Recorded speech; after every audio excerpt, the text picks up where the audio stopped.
오늘 예레미야 애가 2장 11절에서 22절 말씀입니다. 내 눈이 눈물에 상하며 내 창자가 끊어지며 내 간이 땅에 쏟아졌으니 이는 딸 내 백성이 배망하여 어린 자녀와 젖 먹는 아이들이 성읍 길거리에 기절함이로다.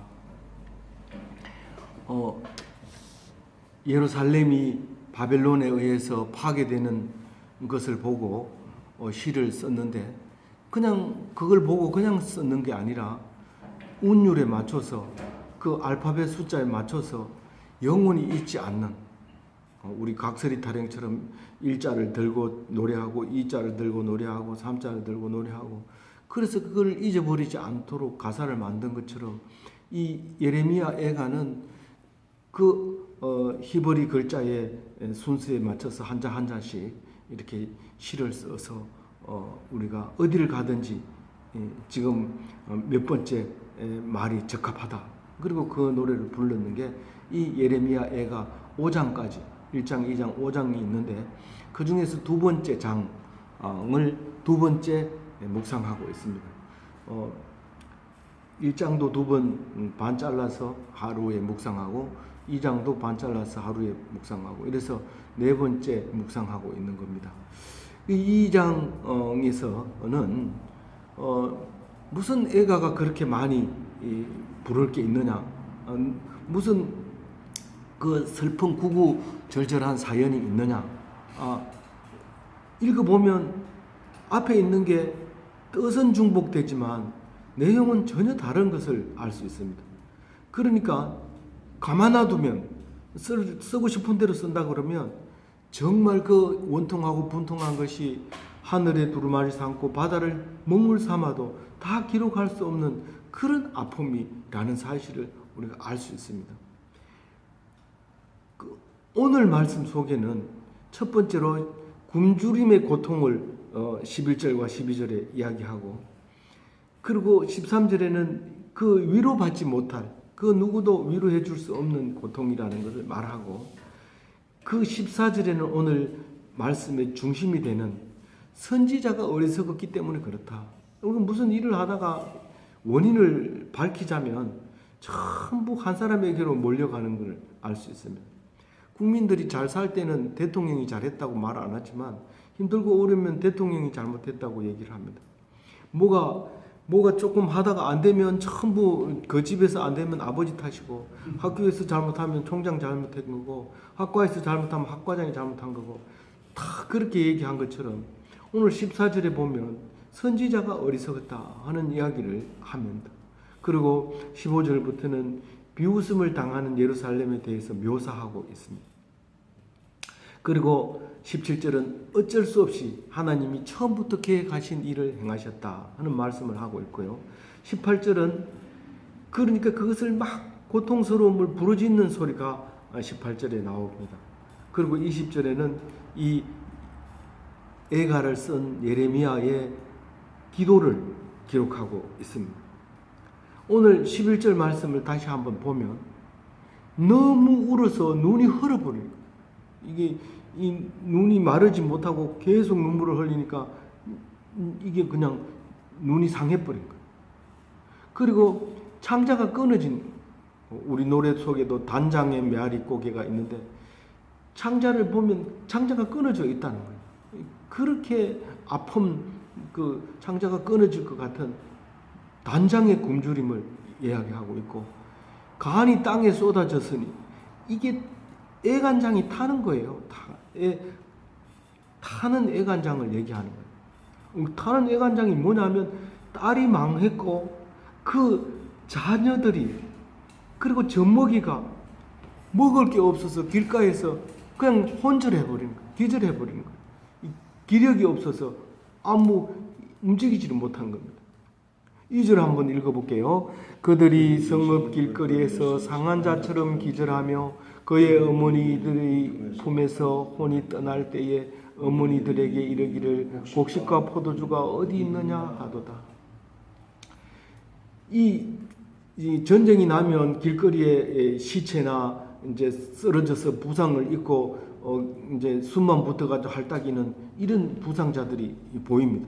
근데 지금 그 젊은이들이 사람들이 배가 고파서 그렇게 쓰러져 있는 거예요.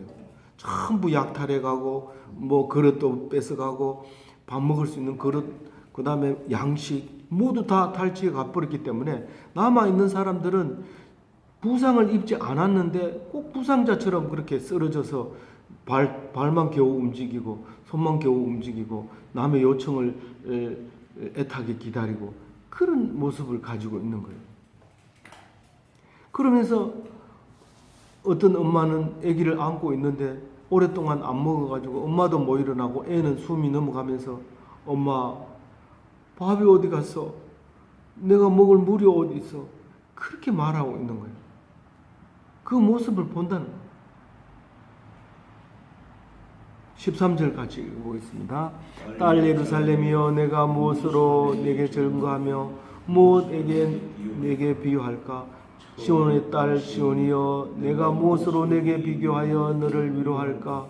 너의 파괴됨이 바다같이 크니 누가 너를 고쳐주서냐? 우리는 이게 번역을 해놓으니까 내용을 맞추려고 이렇게 쓰다 보니까 그런데 운율에 맞추기 때문에 이 사람들이 시온이라고도 썼다가 유다라고도 썼다가 예루살렘이라고 썼다가 또 야곱이라고도 썼다가 막 이렇게 합니다. 그건 그때그때에 따라서. 그런데 우리는 이걸 번역해 놓으니까 왜 이렇게 썼을까 이렇게 생각이 되지만 노래 가사를 우리 이게 한글 번역서가 10권이 넘는데 그 10권 다 다르게 썼습니다. 그래서 저는 요런 시편이나 이렇게 애가나 또 사무엘 중에서 들어있는 거라든가 이런 것들은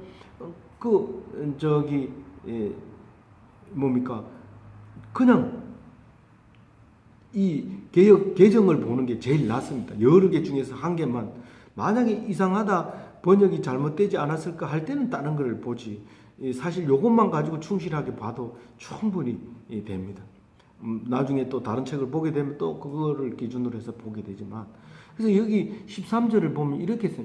위로받지 못할 고통을 지금 얘기하고 있는데 말로 형용할 수 없는 그 파괴가 너무 말을 표현을 비교할 수 있는 게 없어요. 비교가 안 돼. 비교 불가해요. 엄청나게 파괴돼 버리고 말로 위로가 안 되는 거예요. 아무도 고칠 수 없기 때문에 위로가 안 되는 거예요. 그런 이야기를 지금 그렇게 표현하고 있는 겁니다. 14절 읽어봅니다. 내 선지자들이 내게 대하여 헛되고 어리석은 묵시를 보았으므로 내 죄악을 드러내어서 내가 사로잡힌 것을 돌이키지 못하였도다. 그들이 거짓 경고와 미혹하게 할 것만 보았도다. 이게 오늘 중심 말씀인데요. 선지자가 어리석었다는 거예요. 무슨 말이냐면 헛되고 어리석은 묵시를 보았다는 거예요. 선지자는 미래를 내다보고 앞으로 이런 일이 생길 테니까 이렇게는 하지 말아라. 이것은 사람을 의지하지 말아라. 사람은 믿을 게 못 된다. 사람을 믿었더니 사람은 좋은데 죽어버려요. 믿을 게 못 되죠. 사람이 좋은데 사기치는 거예요. 그건 믿을 게 못 되는 거죠. 근데 사람은 좋은데 믿었더니 이 사람이 능력이 부족해서 못하는 거예요. 그래서 사람을 믿으면 안 된다는 거예요. 능력이 있으시고 약속 믿으시고 성실하시고 그리고 영원하신 하나님을 의지해야죠. 그런데 이 선지자가 어리석었다는 얘기는 설교를 어리석은 묵시를 하고 있다는 거예요.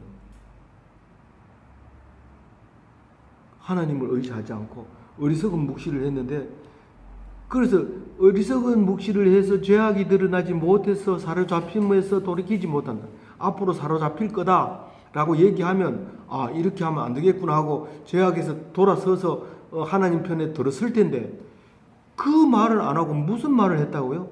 늘 거짓 경고. 너 주일날 교회 안 나오면 너 하나님 볼 받아. 이런 얘기만 하는 거예요. 오히려 점점 갈수록 뭐예요?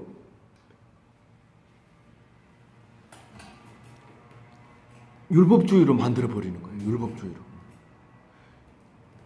간음하지 마라, 살인하지 마라 이런 거나 가르치는 거예요. 예수님은 그렇게 가르치지 않잖아요.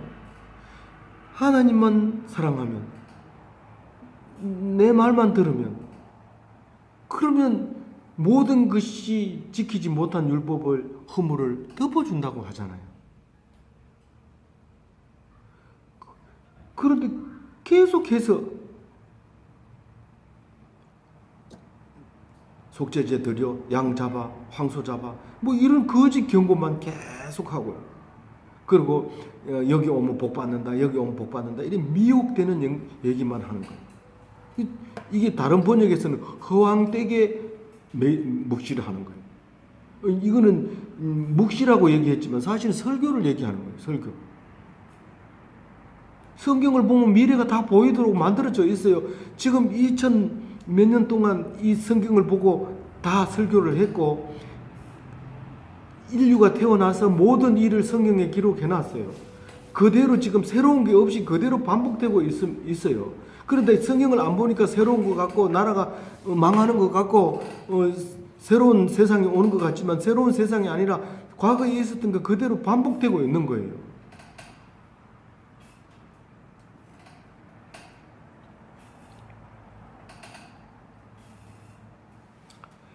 그렇게 미래를 예고할 줄 모르는 설교는 안 되는 겁니다. 근데 그럼 이렇게 눈 감고 미래를 예측하고 이렇게 할 필요가 없고 그렇게 해서는 안 됩니다. 성경을 보면 미래가 어떻게 된다는 걸 알 수 있습니다. 우리는 예레미야 하나님을 안 믿고 성전을 믿고 이게 하나님이 이 성전을 꼭 지켜줄 거라고 생각하면 그거 불탈 때 내 신앙도 같이 넘어지는 거예요. 그게 예레미야를 예고하고 있는 거예요. 그런데 이것을 미리 예고하면 이런 혼란을 안 겪습니다. 어떻게 겪어요, 그러면? 그럼 잘 먹고 잘 삽니까? 이런 일이 안 오고? 아닙니다. 이런 일은 올 수밖에 없어요. 그렇지만 어떻게 돼요? 길거리에 나가서 굶어 죽거나 하나님 앞에서 원망하거나 그러지는 않는단 말이에요. 성지순례 가보면 메드바라는 곳이 있습니다. 그것은 헤롯이 높은 뺑 돌아가면서 절벽으로 되어 있는 요새였던 거죠. 거기에 예루살렘이 70년도에 망할 때 많은 사람이 글로 피신했어요.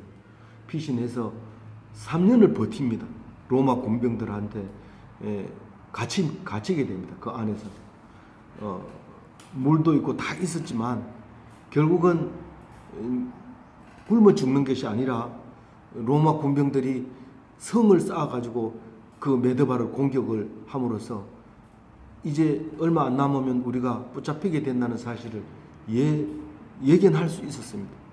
근데 그 사람들은 이 예레미야에 나와 있는 이런 비참함이 없었습니다. 올라가서 전부 다 보니까 다 죽었어요. 자살해서. 한 사람이 한 사람을 죽이고 또 죽이고 이래서 겨우 한 사람이 살아남아 있었는데 로마 군인이 그 젊은 아이를 붙들고 어떻게 됐느냐.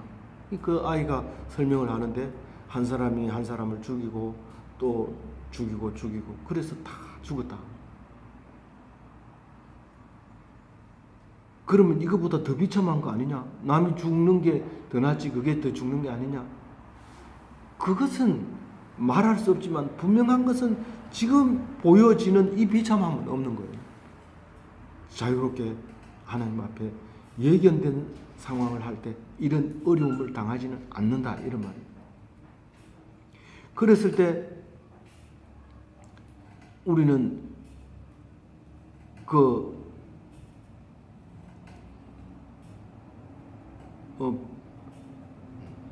성경을 읽으면서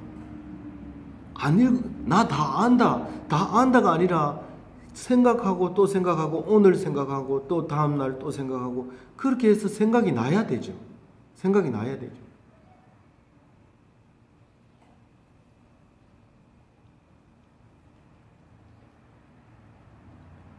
그렇게 하지 않고 율법만 지킨 거예요. 절기니까 와라.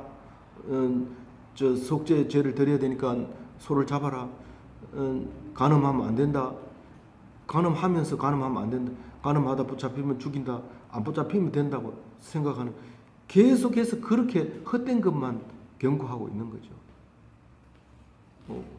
11조로 했더니 부자 되더라 이런 얘기만 자꾸 하는 거죠. 그거는 안 지키면 안 된다. 네가 세상에 의지하면 안 된다.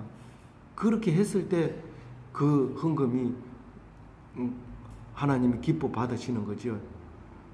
그걸 감사했을 때 그 풍성해지는 거죠. 세금처럼 받아가지고는 망할 수밖에 없는 거예요. 마지막 언제 망할지는 모르지만 망하는 거죠. 15절 같이 읽어봅니다. 모든 지나가는 자들이 다 너를 향하여 박수치며 딸 예루살렘을 향하여 비웃고 머리를 흔들며 말하기를 온전한 영광이라 모든 세상 사람들의 기쁨이라 일컫던 성이 이 성이냐 하며 비웃음을 당하는 예루살렘입니다. 다 손가락질하며 쑥덕거리고 비웃습니다. 야, 온전한 영광이라고 맨날 예루살렘만 온전한 영광이다. 너희들이 뭐 그렇게 뭐 잘하면 그게 영광인 줄 아냐? 하나님 영광보다 못해. 하나님 영광이 제일이야. 라고 어디든지 그렇게 얘기했던 그 교만한 영광. 그게 천하의 자랑거리라고 하더니 그게 이거냐? 이렇게 하면서 쑥덕거리고 비웃고 손가락질하는 모습이 15절에 나와 있는 거죠. 17절 읽어봅니다. 여호와께서 이미 정하신 일을 행하시고 옛날에 명령하신 말씀을 다 이루셨으며 긍휼히 여기지 아니하시고 무너뜨리사 원수가 너로 말미암아 즐거워하게 하며 내 대적자들이 뿔로 높이 들리게 하셨도다. 이 17절에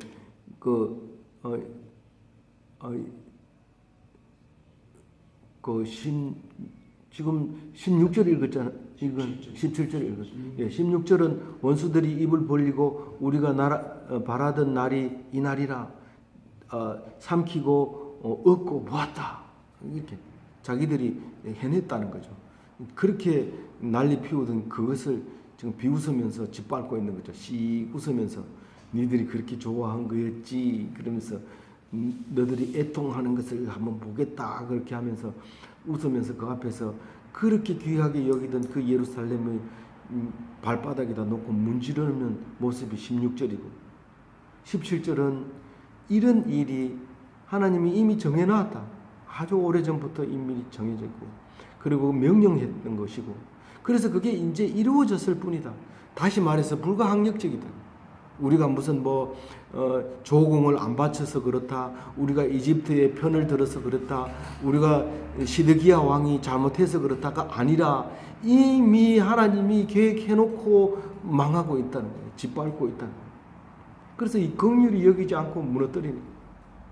그리고 원수들이 즐거워하며 대적자들이 뿔을 높여주신다. 이 다른 번역에는 다 그렇게 했어요. 대적자들의 뿔을 높여주심 이렇게 했는데 오늘 읽은 우리 개역 개정에는 대적자들의 뿔로 높이 들리게 하셨도다. 이게 대적자가 뿔을 들이받아가지고 높이 들려버렸어요. 예루살렘이 높이 들려버리니까 어떻게 돼요? 그건 죽는 거죠.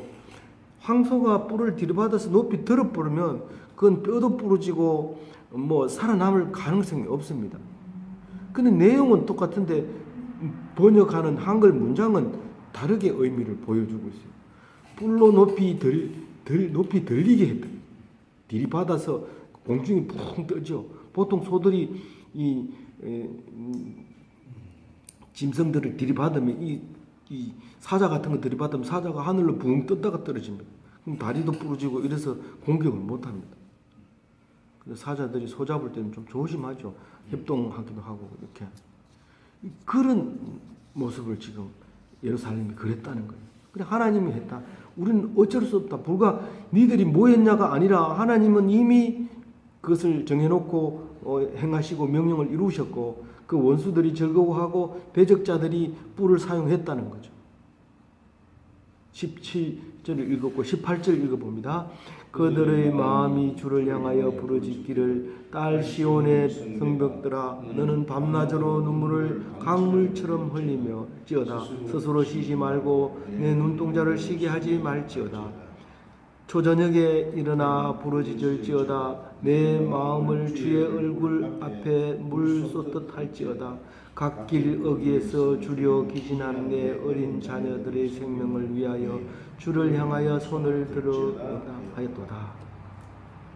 18절 19절은 부르짖는 이스라엘, 그렇게 부르짖으라, 그렇게 얘기합니다.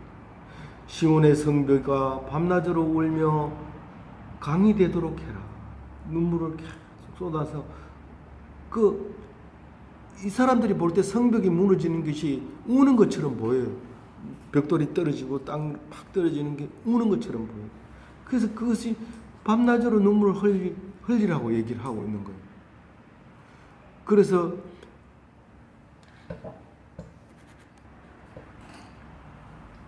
그 성벽이 무너지고 성곽이 무너지는 것을 보고 통곡하는 이야기가 이 앞절에 남아 있습니다. 사람들이 어디 갔다 오면 저 멀리서 오다 보면 성벽이 보이면 야 이제 다 왔다. 성곽이요, 높은 성곽을 제일 먼저 보죠. 근데 그 성곽이 무너지는 거예요. 그리고 성문이 있으면, 이제 성벽이 있으면 이제 이게 안심을 놓고 이제 거기 들어가면 이제 예루살렘이고 우리의 처소고 우리가 안전한 곳이고 이제 거기서 편히 쉴 수 있는 곳입니다.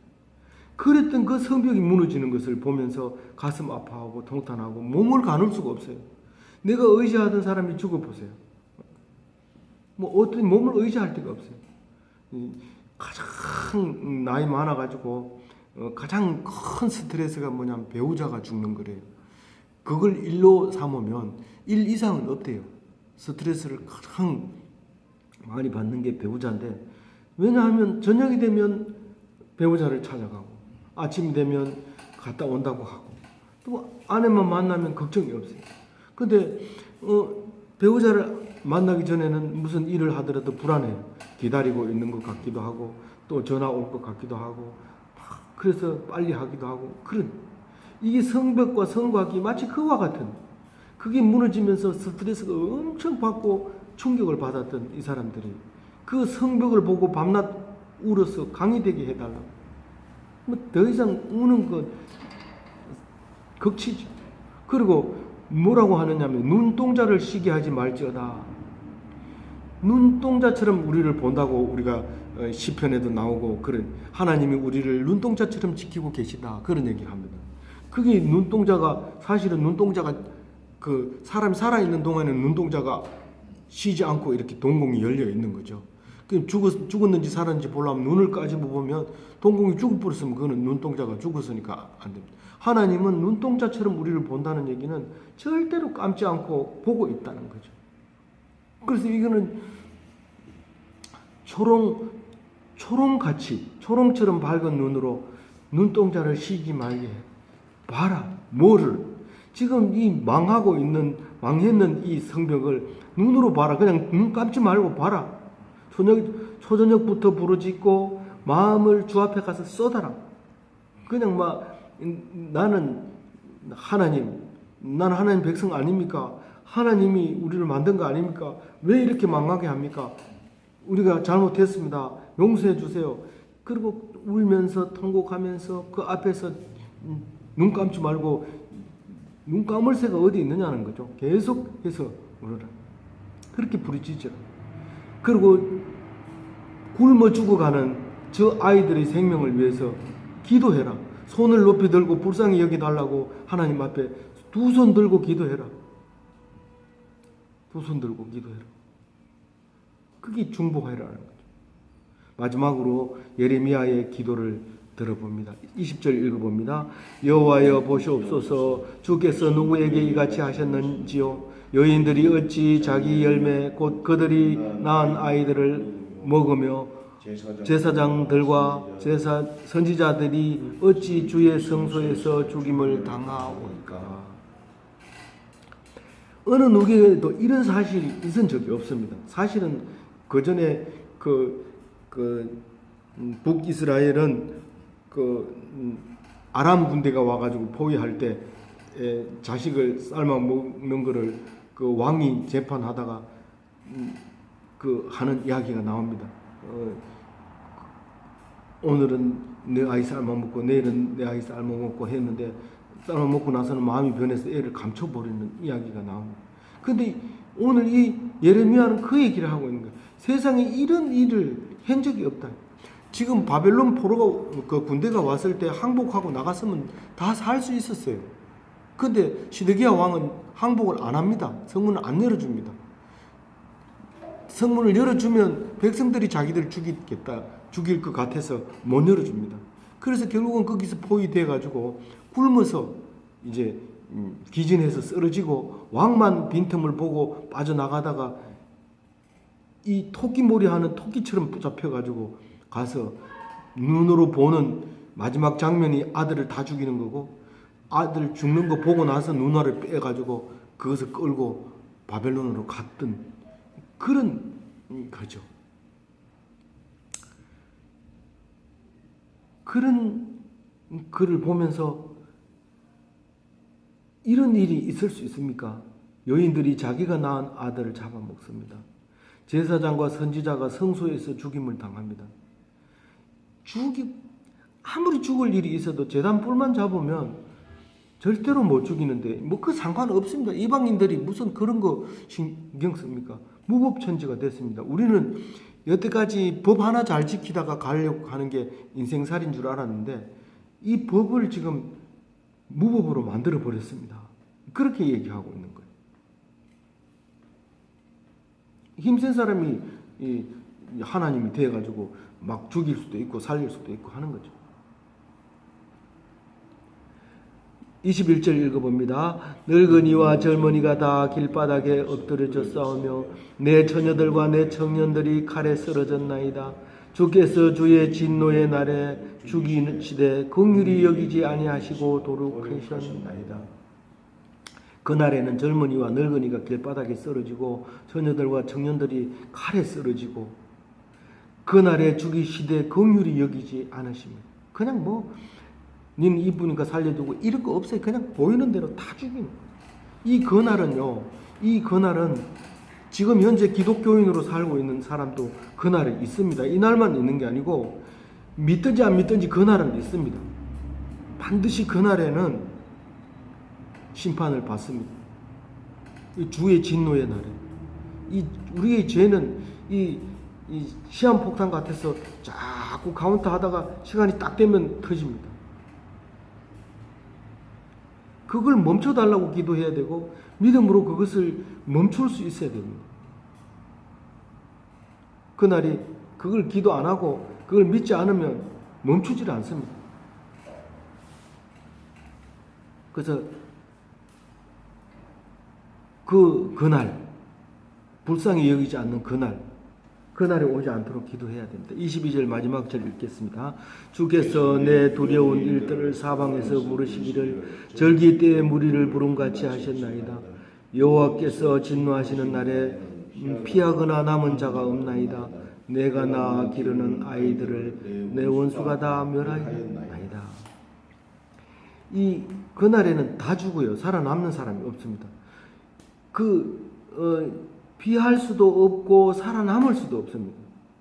보통 전쟁은 도망가면 되고 또 어떻게 잘 보여서 살아남을 수도 있습니다. 근데 이 날은 긍휼이 없고 돌아보질 않기 때문에 다 죽습니다.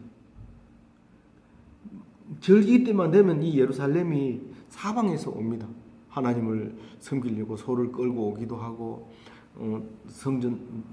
돈을 가지고 와서 성전의 돈과 바꾸기도 하고 그렇게 열심히 섬기던 그 예루살렘 성이 지금 이 바벨론 군대로 그렇게 가득 차게 모여들었어요.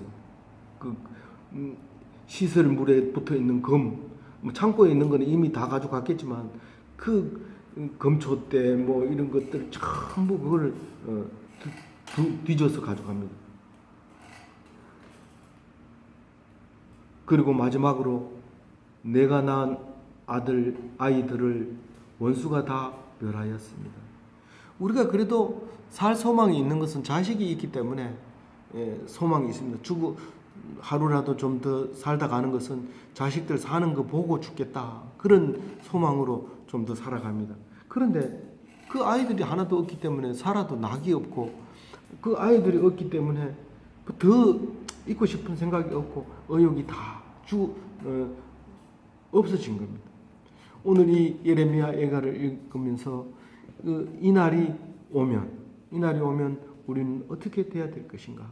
물론 이날이 안 오게 기도할 수는 없나? 이렇게 생각이 되지만 우리의 죄가 예수님이 아닌다면은 죄를 안 지을 수가 없습니다. 그러나 우리는 믿을 수 있습니다. 예수님을 믿을 수 있으면 견딜 수 있고 견딜 수 있으면 이런 일을 당하지는 않습니다. 죽는 것은 누구든지 다 죽지 이렇게 비참한 일은 하지 않습니다. 이런 일이 안 일어나기 위해서는 말씀을 묵상하면서 이런 일이 오지 않기를 설명을 해줘서 그게 그런 일이 안 들어가도록 돌아서야 됩니다. 그렇게 설교를 해야 되고 어떤 설교를 하더라도 그렇게 들어야 돼요.